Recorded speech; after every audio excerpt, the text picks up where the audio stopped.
Segmen ketiga masih dalam kerangka penajaman visi misi masing-masing paslon.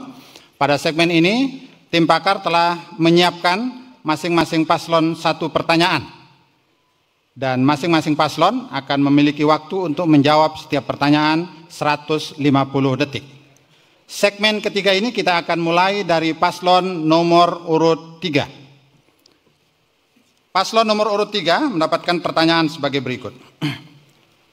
Kualitas pendidikan di Kabupaten Lombok Tengah tergolong masih rendah, baik dilihat dari angka partisipasi murni (APM), angka partisipasi kasar (APK), dan rata-rata masa sekolah. Data statistik Lombok Tengah menunjukkan bahwa rata-rata lama sekolah Lombok Tengah pada tahun 2018 adalah 5,96 dan meningkat pada tahun 2019 menjadi 6,27. Namun peningkatan tersebut belum signifikan karena masih jauh dari rata-rata angka wajib belajar 9 tahun. Pertanyaannya, apa kebijakan dan program yang akan saudara implementasikan untuk dapat meningkatkan rata-rata masa pendidikan secara signifikan sehingga mampu melampaui angka wajib belajar 9 tahun? Waktu Anda 150 detik dimulai dari Anda menjawab. Silakan. Terima kasih. Yang pertama, mari barangkali kita melihat lagu Indonesia Raya mengatakan bangunlah jiwanya baru membangun raga. Jangan bangga kita membangun raga dulu baru membangun jiwa. Sehingga kalau saya diizinkan oleh Allah menjadi seorang Bupati Lombok Tengah berdua, tentu yang saya utamakan adalah saya bangun jiwa dulu, membangun mental spiritual. Kunci utama adalah bagaimana manusia itu sehat. Kalau sudah sehat, insya Allah dia akan jadi cerdas. Kalau sudah cerdas, insya Allah akan menjadi berkualitas. Kalau sudah berkualitas, insya Allah dialah yang akan membangun, dialah yang akan mengangkat sumber potensi alam kita yang luar biasa.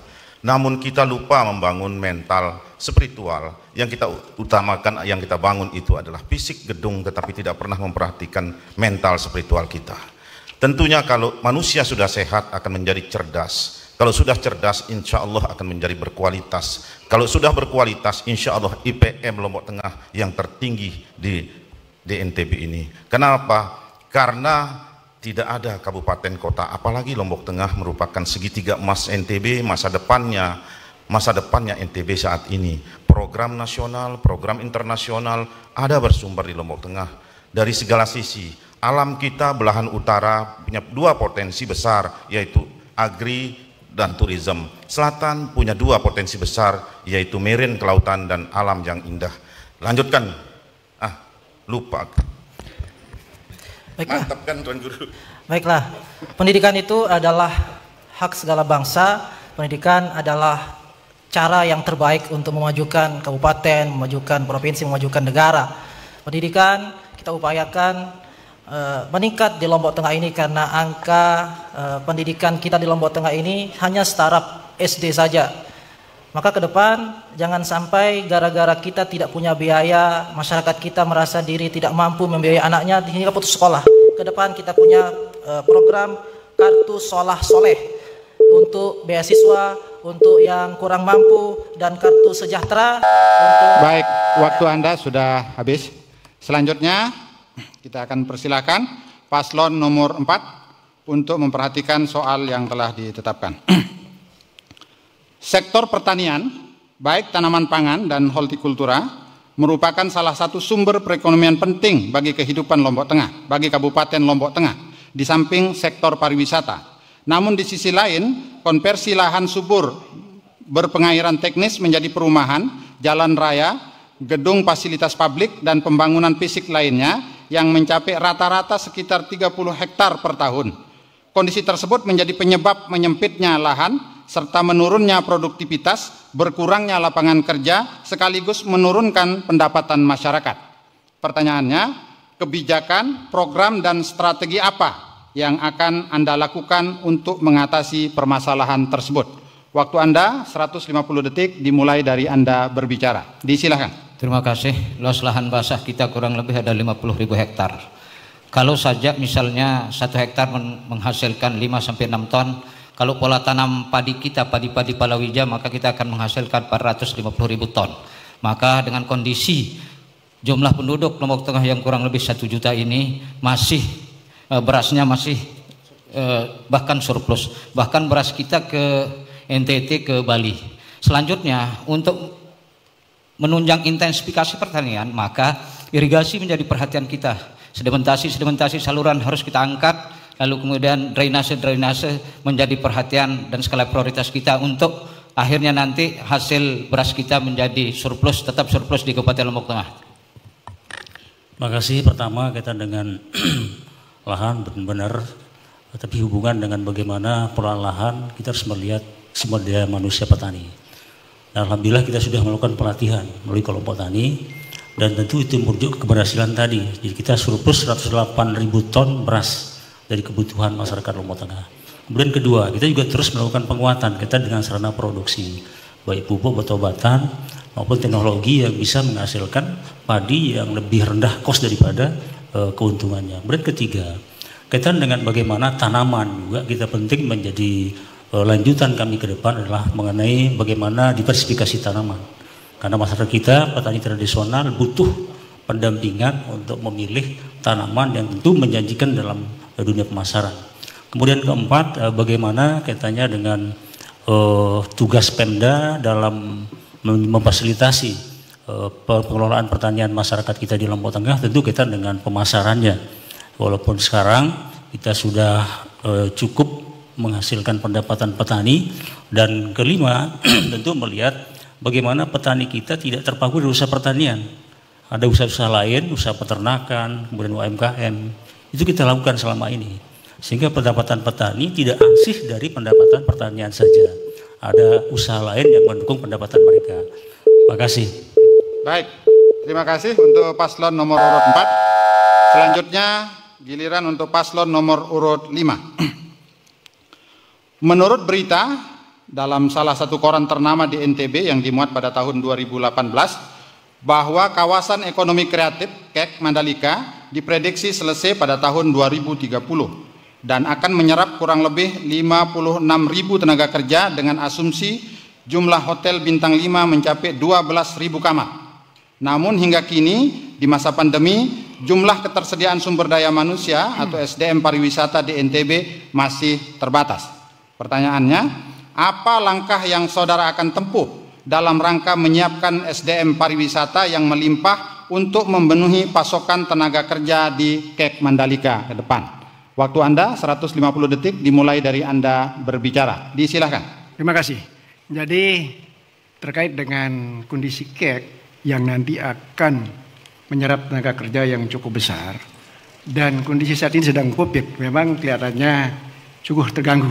Namun kita di Lombok Tengah, atau insya Allah kalau kami terpilih menjadi pimpinan dan wakil nantinya di tahun 2020 ini, yang pertama kami harus mendata dulu lah.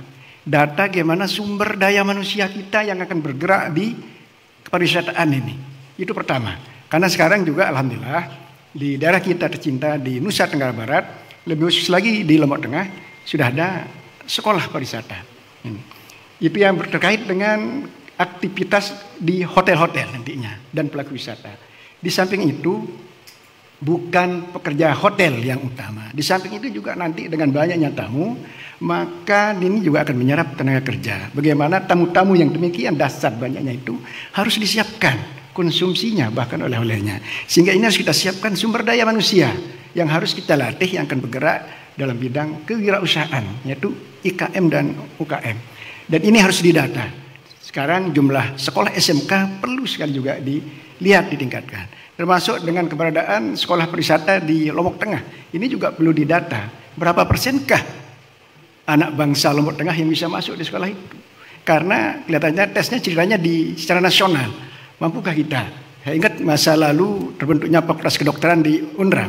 Ini peran serta dari masing-masing pemerintah daerah dalam rangka bagaimana potensi SDM daerah ada yang jadi dokter. Alhamdulillah. Dan ini juga harus dilakukan. Jadi pendataan.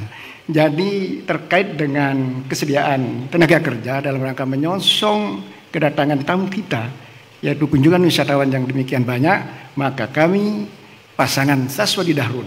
Yang pertama itu adalah mendata. Yang kedua, kalau kurang maka dia harus segera mendorong terciptanya sumber daya manusia akan bergerak di sektor pariwisata ini. Di samping juga sektor-sektor lain yang mendukung sektor wisata seperti yang akan bergerak dalam dunia kewirausahaan. Mungkin ini, terima kasih. Terima kasih. Ada waktu 2 menit. Baik, kaitan dengan masalah tenaga kerja. Mohon maaf, waktu habis.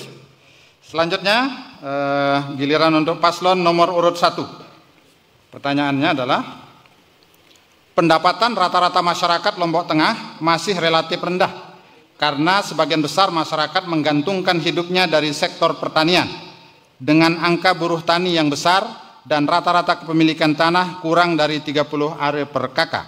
Pertanyaannya, berdasarkan permasalahan tersebut, bagaimana strategi dan program Anda untuk meningkatkan pendapatan masyarakat tersebut? Disilahkan, waktu Anda 150 detik dimulai dari Anda bicara. Silakan. Terima kasih. Ini para pemirsa yang tiang hormati, pada kesempatan ini tiang menyampaikan serta mohon dukungan untuk mewujudkan Lombok Tengah Menah Tandur, bagaimana supaya petani-petani merasa memiliki tanah yang begitu luas, tetapi selama ini pemanfaatannya hampir kurang dari 6 bulan dalam 1 tahun, lebihnya nganggur disebabkan karena tidak ada air. Ini penyebab kenapa penghasilan petani kita sangat rendah. Pengangguran terjadi, penghasilan berkurang. Oleh karena itu, dewek niki ingin berikhtiar bersama pelugum sami untuk mewujudkan berbicara dari kesejahteraan tiang pelugum niki bisa kita tingkatkan. Ya. Adit menjadi raja di tempat kita niki. Ya. Adit jari manusia yang dihormati sama orang lain. Awinan niki ya, ngajak pelugum sami untuk bersama-sama membangun Lombok Tengah niki. Kalau sekiranya Allah meridhoi kami, maka Lombok Tengah ini kami ingin wujudkan menjadi Lombok Tengah yang menah tandur ya, dengan cara pertama, kita sangat bangga dengan 2 bendungan besar yang ada di Lombok Tengah ini. Tetapi apa yang kita dapatkan? Apa mau dia? Mau makin kami beretikat untuk memanfaatkan bendungan yang ada niki ya, untuk kita bawakan, usahakan mesin untuk naikkan air itu untuk mengairi lahan yang kosong ini, lahan yang kering ini, lahan yang selalu kita bilang menunggu hujan baru bisa diairi. Makin kami bertekad untuk bagaimana supaya lahan ini bisa diairi dengan aliran irigasi dari bendungan yang ada. Kemudian di bawah tanah ini juga ada sumber air. Kita bor dia pakai tenaga surya nanti untuk mengairinya, untuk tenaga listriknya. Ampura dia, dawak, mudah-mudahan Lombok Tengah menah tandur tanggal 9 Desember 2000. Waktu Anda habis. Terakhir, paslon nomor urut 2. Indeks Pembangunan Manusia atau IPM yang terdiri dari bidang pendidikan, kesehatan, dan ekonomi adalah skala pengukuran modern yang digunakan sebagai indikator untuk menilai perkembangan kualitas manusia di suatu negara. IPM Kabupaten Lombok Tengah masih berada di kategori sedang dengan angka 66,36. Namun, Lombok Tengah memiliki pertumbuhan IPM tertinggi pada tahun 2019 dengan pertumbuhan IPM sebesar 1,53%. Pertanyaannya, bentuk kebijakan seperti apa yang akan Anda terapkan untuk mendongkrak peningkatan IPM di Lombok Tengah, khususnya di sektor kesehatan ibu dan anak? Waktu Anda 150 detik dimulai dari Anda bicara. Disilakan. Bismillahirrahmanirrahim.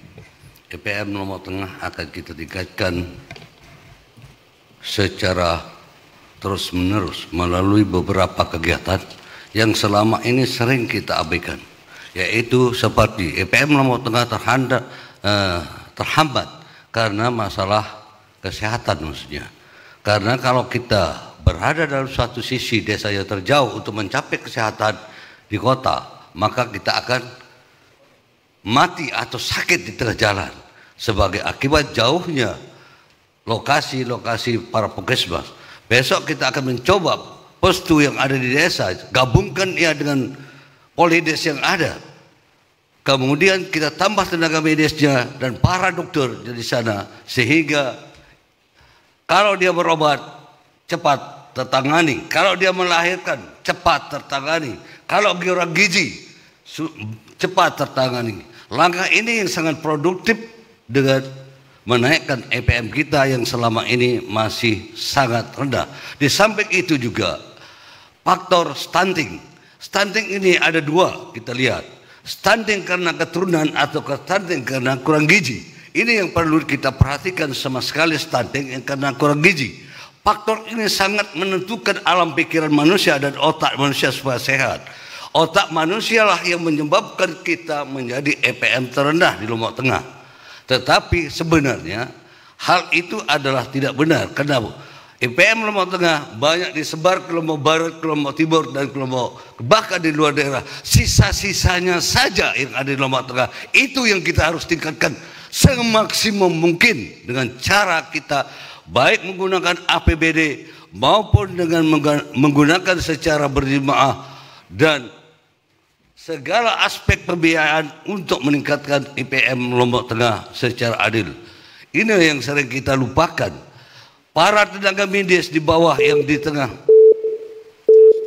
hutan itu tidak kita perhatikan. Ini yang perlu kita perhatikan. Panjuluh juga harus kita perhatikan agar sehat. Baik, waktu Anda habis.